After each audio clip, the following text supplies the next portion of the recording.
So right now you can see that I have access to a remote computer, and then the quality that it is streaming in is in a certain level. If you want to go ahead and change that out, then all you need to do is go around over here onto the view menu, and here you can go to quality. So right now auto select is on, meaning depending on your internet connection and depending on the performance, it'll select it automatically. But you can optimize speed right here. So once you do that, what happens is that the performance is actually taken care of right here. So whenever you actually access right here, it will use even lower resolution to go ahead and give best performance. But if I were to go around over here and select optimize quality, then I would get high quality right here. I would get all of the details instead of the preference in performance. Apart from that, you can also go around over here and then go to custom settings, and then you can actually change around the color range right here just like this, and even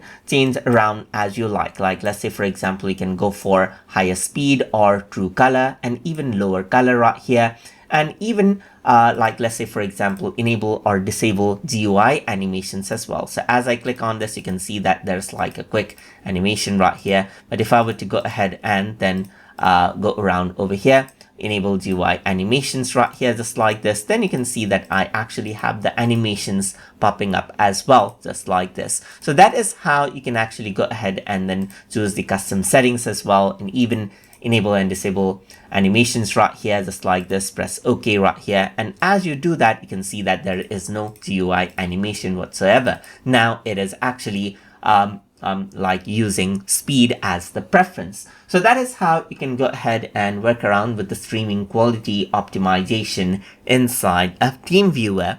So I hope you guys learned something as always.